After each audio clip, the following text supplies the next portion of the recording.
안녕하세요. 인테리어를 사랑하는 남자 인사람TV의 조찬 대표입니다. 여러분 그동안 잘 지내셨나요? 저희들이 지난 시간에 이어서 오늘도요 돈 버는 인테리어 꿀팁, 그 중에서도 철거에 관련해서 2탄을 준비했습니다. 자, 지난 시간에 저희들이 돈 버는 인테리어 그 철거 관련해서 저희들이 좀 설명을 드렸는데요. 간단하게 지난 시간에 강의를 들어보시지 않은 분들을 위해서 조금 더 리뷰를 해보면요, 크게 세 가지로 좀 나눴었죠. 철거라고 하는 것은 각각의 섹션들, 영역들이 고유하게 존재를 한다는 말씀을 드렸어요. 그러니까 마루 철거하는 팀이 샤시를 철거하기 좀 어렵고, 그리고 또 마루 철거하시는 분이 뭐 위생독이라든지 욕실 철거하는 건 어렵다라는 그런 말씀이었었고요. 두 번째는 여러분들이 이제 직시공을 하실 때 철거를 하게 되면은 철거가 굉장히 예상되지 못한 돌발 변수들이 많이 생긴다는 말씀을 좀 드렸습니다. 그래서 철거를 할 때는 조금 더 미리 계획적이고 꼼꼼하게 사전에 좀 꾀를 내셔야 된다라는 말씀을 드렸고요. 마지막에는 지난 시간에 가장 메인이 됐었던 강의 주제였었는데, 철거란 매몰 비용이다 이 말씀 드렸던 거 기억나시나요? 자, 매몰 비용이라고 하는 것은 주로 이제 경제학 용어로 쓰는 건데, 우리가 한번 비용이 발생해서 뭔가의 비용을 소비하게 되면은 다시 회수할 수 없는 비용이라고 그랬어요. 그래서 철거를 할 때는 막 그냥 되나게나 하는 게 아니라 좀 꼼꼼하게 생각을 하고 계획을 세우면서 가능하면 철거를 안 할 수 있는 방법들을 가는 것이 여러분들이 굉장히 돈을 많이 절약하고 벌 수 있는 방법이다 라는 설명을 드렸습니다. 자, 그러면 오늘은요 2탄인데요 어떤 걸 준비할 거냐면, 지난 시간에 좀 우리가 좀 다루지 못했었던 1번하고 2번이죠. 철거는 각각의 섹션들이 존재한다는 점, 그 다음에 두 번째는 철거는 예상되지 못한 돌발 변수가 굉장히 많다라는 거에 대해서 좀 설명을 드리려고 합니다. 자, 그러면 우선은 지난 시간에 여러분들 보지 못했던 그 강의에 대해서 여기다 링크를 올려드릴게요. 여러분들 보시면 되시고요. 자, 그러면 이제 좀 시작을 해보도록 하겠습니다. 우선은 사진 한번 보실까요? 샤시가 지금 철거 장면이 나와 있는데요. 이 샤시에 대한 철거는, 철거를 하는 주체가 누구냐면은 철거를 샤시를 하는 분이 따로 계십니다. 우선 여러분 이거부터 먼저 정리를 하고 넘어갈게요. 자, 여러분들이 직시공, 즉 직접 여러분들이 돈을 내고서는 인테리어 턴키 업체를 통하지 않고서는 시공을 하실 때 철거 업체를 어레인지 하신단 말이에요. 그러면 이 철거를 A부터 Z까지, 샤시부터 욕실까지 다 철거를 해주는 그런 업체들이 있으면 다행인데, 대부분 업체들이 여기를 다 하지는 못한다는 얘기예요. 그래서 각각의 철거를 하는 그 고유 영역, 전문 분야가 있기 때문에 그분들을 따로따로 어레인지를 하셔야 된다는 얘기입니다. 무슨 얘기냐면, 좀 더 구체적으로 말씀드려서 마루를 철거를 전문적으로 하시는 분한테 샤시를 맡길 수가 없다는 얘기고, 욕실을 전문적으로 철거하는 분한테 마루를 맡길 수가 없다는 얘기예요. 그 개념을 여러분들이 좀 더 이해를 하시면 좋고요. 최근에 이제 여러 가지 인테리어가 호황이다 보니까 철거에 대한 부분을 전체적으로 토탈 솔루션을 해주는 업체들도 있다 라는 점에서 좀 말씀을 드려봅니다. 자, 그러면 샤시 철거 같은 경우에는 철거를 하는 주체가 누구냐? 샤시를 설치하는 팀이 철거팀도 같이 가지고 있어요. 어렵지 않죠?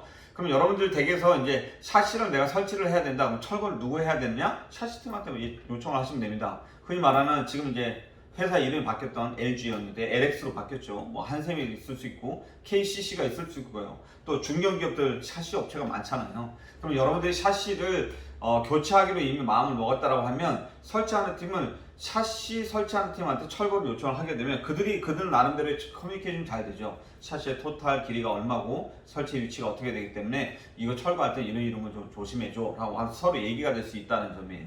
자, 그러면 샤시 철거하는 주체에 대해서는 알았으니까 샤시 철거는 어떻게 하느냐? 이거에 대해서는 여러분들 엘리베이터의 청구 높이에 대해서 좀 알아보시는 게 좋습니다. 무슨 얘기냐면, 일반적으로 우리가 엘리베이터에 짐을 좀 올릴 수 있는 이 청구의 높이가 약 1800, 그러니까 1m 80 정도 되는 가구들이나 이런 친구들은 엘리베이터를 통해서 왔다 갔다 해서 옮길 수가 있죠. 제가 왜 이 말씀을 드리냐면, 여러분 이 거실 샤시 같은 경우는 600이다 800이다 이렇게 폭이 정해져 오고, 그리고 바닥에서 천장의 높이까지 약 2250, 뭐 2350 이런 식으로 다 높다란 말이에요. 그러면 샤시를 하나 둘 으쌰 해서 드러내서 이걸 엘리베이터로 다 옮길 수가 없으니, 샤시 같은 경우는 집안에서 다 해체를 해놓고선 나갑니다. 프레임은 프레임대로, 가스킷은 가스킷대로, 글라스는 글라스대로 다 깨부시고 난 다음에 그거를 들어서 마대자루에다 집어넣고 엘리베이터로 나오는 경우가 많다는 얘기예요. 자, 그러면 여기서 이제 이 철거를 하고 났을 때 아까 말씀드렸던 예상치 못했던 돌발 변수가 무엇이 있느냐? 요건데요. 자, 특히 이제 샤시 철거를 하게 될 때는 벽과 프레임이 이렇게 있는데요. 흔히 말해서 우리는 이제 샤시의 날개벽이다라고 얘기를 합니다. 이 날개벽에서 프레임을 뜯어낼 때 흔히 말하는 이제 뭐 일본 말에서 죄송합니다. 빠루라고 해서 긴 바 타입으로 되어 있는 친구를 다 지렛대로다 이렇게 해서 밀어서 우리가 철거를 하게 됩니다. 그러면 이렇게 철거를 하게 될 때 이 날개벽이 지렛대 원리에다 이렇게 하기 때문에 그쪽이 손상이 가는 경우가 굉장히 많아요. 자, 그러면 여러분들은 물론 이제 샤시를 철거하고 교체한다는 수준이면 당연히 목공팀이 들어오는 게 어레인지가 되어 있긴 하겠지만, 만약에 자기는 이제 전혀 목공팀이 들어온다는 것을 예상하지 못했다라고 하게 되면 이제 여기 이제 마감하는 부분, 도배를 마감하는 부분들에 대해서도 예상치 못한 비용이 발생을 하겠죠. 그래서 여러분들 이제 샤시를 철거하게 되면 날개벽이 좀 많이 깨진다더라 라는 것들은 어느 정도 좀 인지하고 계시는 게 좋습니다. 그렇게 되면 여러분들 직시공을 하실 때도 여기 날개벽 깨지니까 조심해 주세요 라고 얘기할 수도 있고, 만약에 깨졌다 하더라도 이거는 목공팀이 와서 다시 한번 석고보드 작업을 해야 된다 라는 걸 아실 수 있고요. 턴키 업체에다 요청을 했을 때도 마찬가지예요. 샤시를 철거하다 보니까 여기 날개벽이 깨져서 목수나 목공팀이 한번 들어와서 보강 작업을 해야 될 것 같습니다 라는 얘기가 들어왔을 때 기분이 나쁘지 않죠. 이걸 모르는 상태에서 여러분들 이런 보고를 받게 되면 뭐 나한테 또 눈탱이 씌우려고 공정을 더 늘려갖고선 돈을 더 많이 받으려고 하는구나 라는 생각을 안 할 수 있기 때문에 그렇습니다. 자, 두 번째 한번 볼까요? 이제 마루 철거인데요. 이 마루 철거 지금 사진이 이쪽에서 좀 보이고 있죠. 자, 마루 철거는요 기본적으로 두 가지 공정으로 나눠져요. 첫 번째는 뭐냐면 마루를 캐내는 작업을 해요. 두 번째는 마루를 캐내고 나면은 바닥 위에 그 흔히 말하는 마루의 본드, 그 다음에 뭐 시멘트, 똥 이런 것들이 있기 때문에 이걸 맷돌처럼 갈아주는 샌딩 작업을 합니다. 자, 간단하게 그러면 철거의 주체가 누구냐에 대해서 좀 설명을 드려보면, 마루는 마루를 철거하는 전문팀이 따로 있어요. 아까 전에 서두에서 말씀드렸듯이 샤시를 철거할 줄 아는 분한테 마루 철거 못 맡깁니다. 가구 철거를 하는 분한테 마루 철거를 못 맡겨요. 왜 그러냐? 장비 때문에 그렇습니다. 자, 흔히 말하는 이 브레이커, 일본말 또 해서 죄송한데 이 브레이카 하는 친구가 있는데요. 이 마루 철거의 과정을 좀 설명을 드려보면, 이 마루는 바닥에 있는 이 마루를 더듬이처럼 생겨있는 이 철판이 상하작용을 합니다. 전후작용이죠. 전후작용을 하면서 탕탕탕탕탕 해서 마루를 쳐서 마루가 캐내지는 작업을 해줘요. 그러면 한 사람이 그 기계를 막 들고 와서 그 막 캐내는 작업을 하게 되면 뒷사람은 따라와서 마루를 한쪽에 모아놓거나 아니면 자루에다 막 담는 작업을 하죠. 이 작업이 이제 첫 번째. 두 번째는 마루가 다 이제 작업이 다 끝나고 나면 이 바닥 표면에 흔히 말하는 지금 뭐 황토 본드라고 하는데 마루를 붙이게 썼던 그 본드가 굉장히 많이 묻어 있어요. 그럼 이 상태에서 그대로 마루를 깔게 되면 굉장히 표면이 물퉁물퉁해지겠죠. 그래서 이거를 그 그라인더라고 하는 샌딩기로 돼서 계속 맷돌처럼 막 표면을 갈아냅니다. 갈아내면서 먼지가 워낙 많이 나오니까 뒤에서 이제 베큐 클리너라고 그러죠. 그 진공 청소기로다 그 먼지를 막 빨아들이는 작업을 해요. 이렇게 철거하는 작업 하나, 샌딩하는 작업 하나, 이렇게 정해졌단 말이에요. 자, 그러면 기본적으로 마루 철거하는 부분에 대해서 저희들이 설명을 드렸는데, 왜 이런 다른 가구 철거가 마루 철거 못하는지 이해가 되시죠? 왜냐면 그분들 나름대로 필요한 특수 장비를 가지고 있기 때문에 그렇습니다. 자, 그러면 마루를 철거를 했을 때 예상치 못했던 돌발 요소가 뭐냐? 저도 이제 전체적으로 인테리어 하면서 항상 잔소리하고 제일 많이 신경 쓰고 또 제일 많이 까다롭게 하는 이 마루 철거 작업 중에 하나인데, 마루 철거는 이 브레이커라고 하는 브레이커가 전진 작용을 하면서 마루의 각도를 잘못 치게 되면 바닥에 시멘트를 때리는 경우가 있어요. 그럼 시멘트를 때리는 경우는 어떻게 되느냐? 최악의 상황에는 바닥 밑에 숨겨져 있는 엑셀 라인이라고 그러죠. 그 난방을 위해서 들어있는 그 온수가 막 서큘레이팅 되는 그 엑셀의 PVC 라인을 쾅 건드려서 거의 누수가 발생하는 경우가 생깁니다. 굉장히 저도 현장에서 이런 예상하지 못했던 일들을 많이 경험을 하게 되는데, 이게 제일 속된 말로 좀 짜증이 나죠. 그렇기 때문에 이제 미리 좀 말씀을 좀 드리기도 하는데, 이렇게 누수가 났을 경우에는 어떻게 되느냐? 신속하게 빨리 대처를 해야 되는데, 첫 번째는 상하수도 밸브를 잠궈놔서 서큘레이팅 안 되도록 정해놓고, 그리고 그 부분을 잘 파서 설비업자를 불러서 설비업자가 거기 있는 부분 엑셀 라인을 메꿔주는, 이어주는 그런 작업을 하게 됩니다. 처음에 그 누수가 났을 때는 굉장히 당황하게 되고 또 뭐 여러 가지 좀 감정도 좀 상하고 막 그렇게 되긴 하는데, 실제로 이제 설비업자가 거기를 해놓고 미장으로 다 덮어놓는 시간은 한 30분도 안 걸리는 시간이거든요. 그래서 이런 부분들이 발생할 수 있다라는 점 여러분 특히 잘 알고 계시면 좋고요. 이런 엑셀 라인이 유난히도 잘 찍혀서 누수가 생기는 곳이 있습니다. 어디냐면요, 여러분들 그 기존에 있었던 곳이 아니라 꼭 보면 확장을 해놨던 곳, 그곳이 이제 엑셀 라인이 좀 잘 많이 깨지는데요. 이유가 있습니다.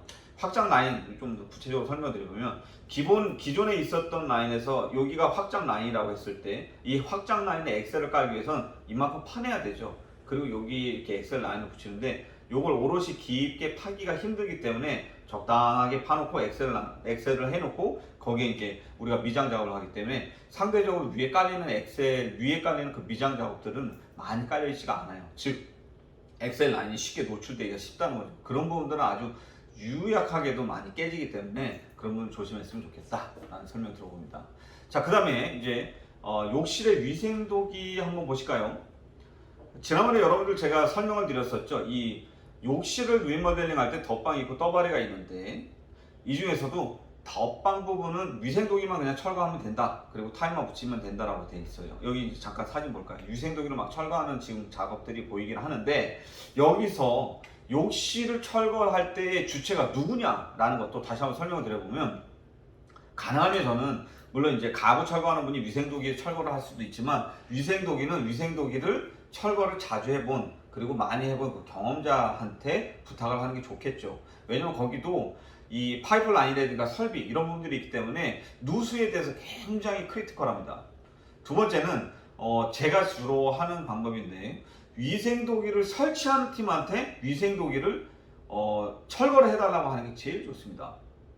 왜 그럴까요? 내가 설치해야 되는 이 자리에 위생도기를 어떻게 철거를 했는지 그분들이 다 기억을 하고 계신다는 거예요. 그렇게 되면 이제 나중에 우리가 위생도기를 설치할 때도 하자가 하나도 없죠. 아주 완벽하게 잘 위생도기를 설치할 수 있기 때문에 주로 욕실 리모델링을 할 때는 위생도기를 설치하는 분이 철거돼 주기 때문에 그분한테 맡길 것, 이렇게 이해를 하시면 되겠습니다. 자, 두 번째로 이 철거에 대해서 우리가 예상하지 못했던 돌발 변수가 있다라고 말씀드렸는데, 아마 지금 여기에 사진을 제가 좀 올려드릴 테니까 보십시오. 위생도기만 철거하기로 되어 있었는데 실제로 위생도기를 철거하다 보면은 이 타일이 잘 오롯이 붙여있지 않았고 타일이 떨어지는 경우들이 있어요. 덧방 시공을 할 때 제일 중요하게 봐야 되는 점이 뭐냐면, 우리가 기존에 있었던 타일에다 또 타일을 엎어 붙이는 거기 때문에 기존에 있었던 타일이 벽하고 제대로 잘 양생이 돼서 붙어있지 않다라고 하면 타일을 나중에 그 위에다 붙여놓고서는 이게 무거워지기 때문에 나중에 담벼락 넘어질 수 있다는 얘기입니다. 그래서 위생도기를 철거를 할 때 현장의 디자이너도 마찬가지지만 여러분들도 이제 직시공을 할 때 꼭 확인해 보셔야 되는 게 뭐냐면, 타일도 좀 두드려 보시고 타일을 이게 잘 붙어있지 않다라고 하면 떨어뜨려서 좀 떼내는 게 좋습니다. 그래서 덧방 시공을 할 때도 좀 더 안전하게 할 수 있다, 이런 점에서 설명을 좀 드려보겠습니다. 자, 그러면 이제 마지막 한번 넘어가 볼까요? 가구 철거도 마찬가지로 가구를 철거하시는 전문 분야가 따로 있다는 얘기예요. 그래서 이 철거에 대한 주체는 누구냐? 가구 철거하시는 분한테 말씀드리면 됩니다.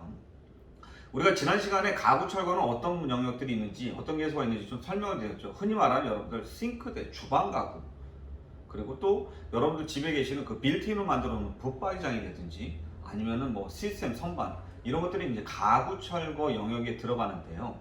가구 철거에서는 여러분들 그 돌발 변수, 예상하지 못했던 돌발 상황이 두 가지 정도가 발생을 한다. 그걸 좀 미리 숙지를 하시면 좋겠는데, 첫 번째 주방에서 볼까요? 사진 한번 보시죠. 자, 싱크대를 보시면 싱크대를 여러분들이 철거하기 전에 이미 디자인 컨셉을 잡아놓은 경우들이 많단 말이에요. 뭐 괜찮습니다. 웬만한 것들은 다 우리가 대응을 해낼 수 있는데 요즘에 좀 미니멀하고 심플한 디자인들을 굉장히 많이 요청을 하시기 때문에 보시면은 이 싱크의 상부장을 아예 없애버리고 여기를 타일을 전체로 다 붙이고 침리 오다 하나, 무지 선반 하나, 이렇게 해서 깔끔하게 요청하시는 분들 굉장히 많으시죠. 그러나 여러분들이 이미 디자인을 그렇게 해놓은 상황인데 막상 철거를 해보니까, 자 보시면 싱크대에 상부장이 있고 하부장이 있단 말이에요. 상부장과 하부장이 미드웨이가 쭉 깔리면서 타일이 붙여 있는데, 이 타일이 상부장하고 하부장만 딱 가려놓고서는 미드웨이만 보일 수 있게 아주 쩌슷하게 붙여 있는 경우들이 많단 말이에요. 사진에서 나와 있죠. 자, 이렇게 되어 있는 경우에는 우리가 만약에 상부장 하부장 띄어내고 타일은 미드웨이에다 안 붙일 생각을 하고 있었다라고 하는 상황에서는 여러분들이 원하시는 컨셉, 상부장이 없는 컨셉으로 하게 되면 타일을 다시 붙여야 되는 경우가 당연히 생기겠죠. 그렇기 때문에 철거를 하면서 물론 확인할 수 있는 부분이긴 하지만 싱크를 디자인하시기 전에 내가 만약에 상부장이나 타일을 전체를 덮어야 된다라고 한다면 철거하고 나면 분명히 미드웨이 이쪽에는 타일이 없을 것이다 라는 부분을 좀 미리 예상하시면 좋습니다. 두 번째는요, 저희들도 굉장히 현장에서 자주 겪는 변수 중에 하나인데 붙박이장 철거할 때예요. 무슨 얘기냐면 일반적으로 우리가 붙박이장이라든지 싱크나 가구가 먼저 들어가고 난 다음에 마루를 시공하는 경우가 많습니다. 그럼 나중에 이제 왜 그런지에 대해서 좀 구체적으로 어떤 게 먼저다라는 거에 대해서 설명을 좀 드려보려고 하는데, 그렇지 않고 마루가 먼저 깔리고 난 다음에 붙박이장이 시공되는 경우도 굉장히 많죠. 그러면 이 철거에 대한 순서를 우리가 잘못 파악을 하고 먼저 마루를 철거를 부탁을 하고 난 다음에 마루팀이 철수를 하고 붙박이장을 철거를 했는데 붙박이장 밑에 마루가 만약에 남아있는 경우가 되면 이거 또다시 마루팀을 다시 불러야 되는 공수가 생겨요. 그럼 그 마루팀 아까 말씀드렸던 뿌레카라고 하는 그 장비부터 해서 베큐um 클리너부터 해서 다시 들고 들어와야 되기 때문에 그분들 공짜로 안 해주신다는 얘기예요. 그래서 여러분들이 철거를 할 때 순서도 굉장히 중요한데 나중에 저희들이 철거에 대해서 순서에 대해서도 한번 터치를 드리긴 하겠지만 이런 예상되지 못한 돌발 변수가 있기 때문에 먼저 가구부터 철거하는 것도 좋은 어떤 케이스 중에 하나가 될 수 있겠다 이런 점입니다. 자, 그러면 여러분 오늘 철거에 대해서 좀 브리프하게 간단하게 좀 공정별로 설명을 드렸었는데 다시 한번 정리를 해보자면 철거는 각각의 섹션들, 즉 전문 분야들, 그분 일을 하는 사람들에 대한 영역들이 존재한다라는 겁니다. 그래서 가능하면 철거도 그냥 때려 부시고 내보내고 하는 것이 아니기 때문에 철거에 대해서 필요한 전문 인력들을 어레인지 하시는 게 좋으시겠다라는 점을 좀 설명을 드려보고요. 두 번째는 각각 철거하는 개소별로 예상치 못했던 돌발 변수들이 많이 생기기 때문에 이 부분들을 여러분들이 좀 숙지하시면 좋겠다라는 말씀을 드려보면서, 자, 돈 버는 인테리어 꿀팁 철거편 오늘 여러분들에게 설명을 드리고요. 오늘 제가 설명드렸던 이 내용들이 좀 마음에 드셨다, 유익하다라고 하시면 좋아요, 구독, 그리고 알림 설정까지 부탁을 드리겠습니다. 감사합니다.